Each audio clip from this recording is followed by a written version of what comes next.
Assalamualaikum warahmatullahi wabarakatuh. Perkenalkan nama saya Ananda Naila dengan NPM G1F021045 dari Prodi Sistem Informasi. Di sini saya akan mengerjakan tugas dari mata kuliah metodologi penelitian, yaitu di mana kita akan menguji validitas dan reliabilitas dari sebuah nilai tabel atau nilai kuesioner yang sudah kita tabelkan. Jadi kita akan menampilkan nilainya dulu. Jadi di sini adalah tabelnya yang dimana kita memiliki responden sebanyak 20 orang dan juga kita memiliki kuesioner sebanyak 7. Inilah total dari hasil nilai kuesionernya. Baik, kita akan copy dulu dari soal pertama dan responden pertama hingga responden terakhir. Kita kita pindahkan ke IBM SPSS Statistik di bagian data view.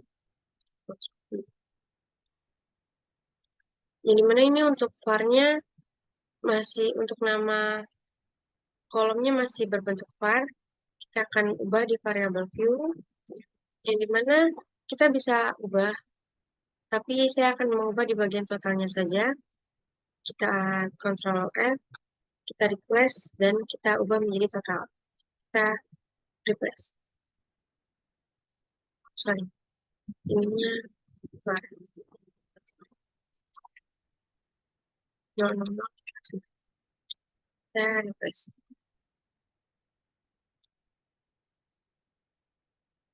Oke, dia sudah terganti menjadi total. Kemudian kita kembali ke data view.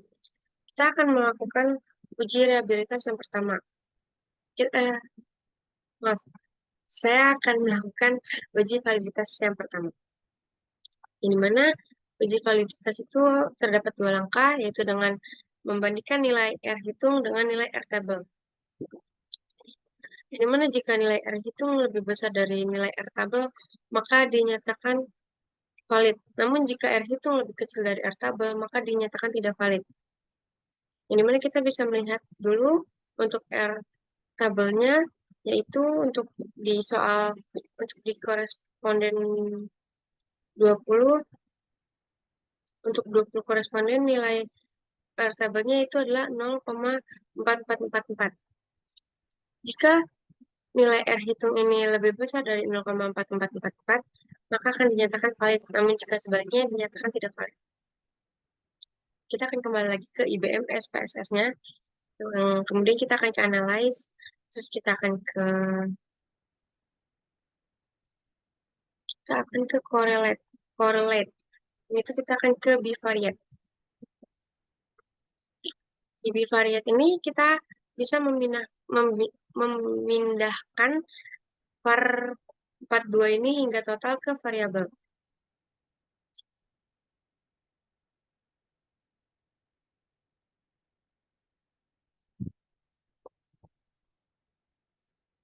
Sorry. Kita akan pindahkan semuanya. Jika sudah, kita bisa centang yang bagian person to tailored dan bagian flag significant correlation-nya kita bisa hapus centangnya. Kemudian kita klik OK. Yang bisa kita lihat di sini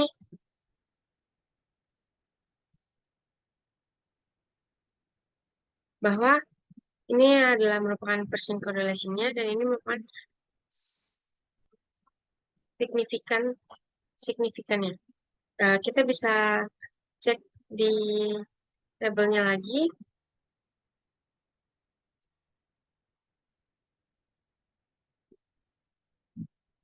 Ya, kita bisa cek di sini.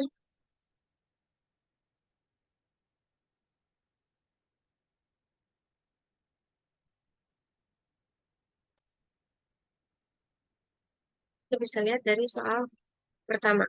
Di mana di soal pertama itu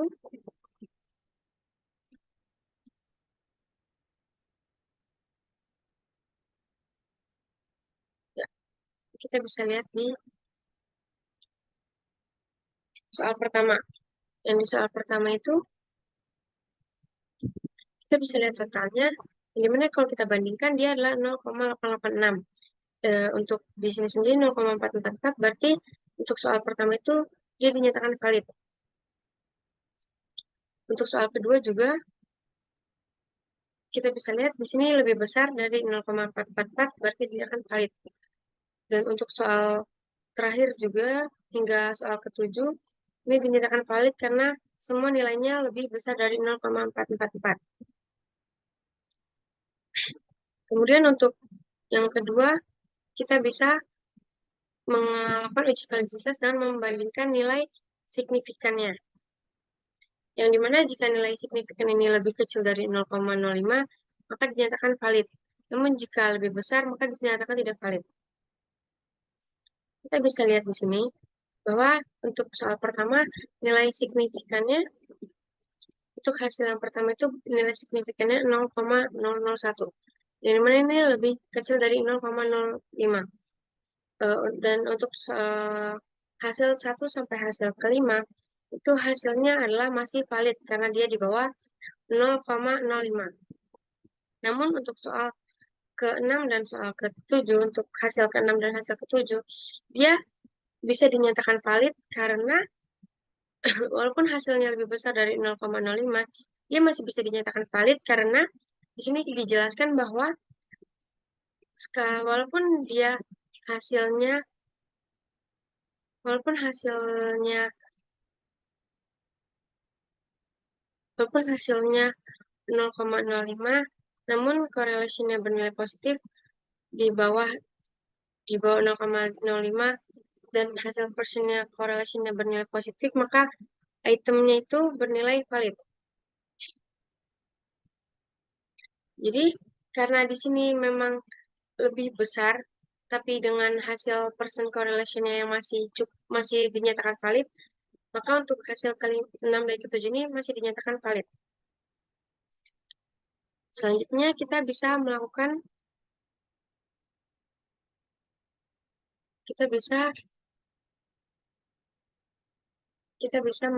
uji reliabilitas.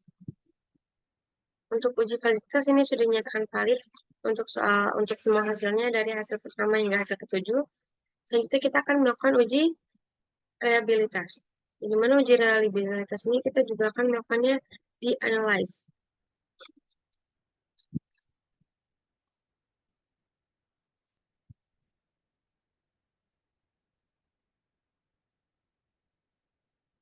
Pada analyze ini, kita bisa klik analyze.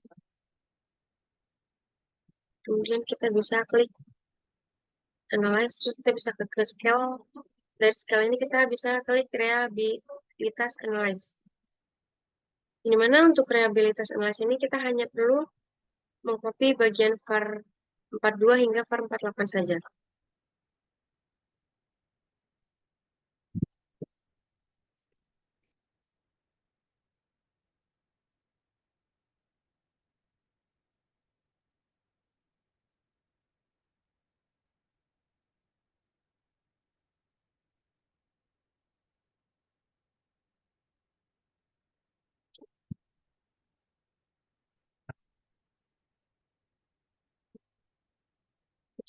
Ini kita bisa kembalikan. Oke, di sini modelnya kita pilih apa, kemudian klik OK. Ini merupakan hasil dari reliabilitasnya. Yang dimana kalau kita bandingkan dengan reliabilitas yang di sini, kita bisa lihat bahwa jika nilai crunch alpha-nya adalah di lebih dari 0,6, maka kuesioner dinyatakan reliabilitas atau reliable. Jika di bawahnya, maka dinyatakan tidak reliable. Kita bisa lihat bahwa untuk 7 soal tadi atau 7 item tadi, kita bisa lihat bahwa nilainya adalah 0,850. Yang dimana tentunya di atas 0,60. Maka untuk 7 soal tadi dan 20 responden tadi, kita bisa nyatakan bahwa reliabilitasnya dan validitasnya dinyatakan baik. Karena untuk validitasnya semuanya memenuhi nilai R hitung dan nilai signifikannya, jadi mana untuk nilai R tabelnya lebih besar daripada nilai R hitung, dan juga nilai R hitungnya lebih besar dari nilai R tabel, dan juga untuk signifikannya lebih kecil dari 0,05. Untuk reliabilitasnya juga bisa kita lihat bahwa ini lebih besar dari 0,6. Yang dimana dinyatakan seperti yang tadi saya bilang bahwa reliabilitasnya juga baik.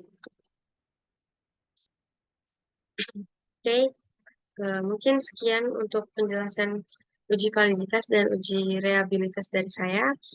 Saya mohon maaf jika ada salah kata atau kalimat yang kurang berkenan. Kurang lebihnya, kurang lebihnya saya mohon dimaafkan. Wassalamualaikum warahmatullahi wabarakatuh.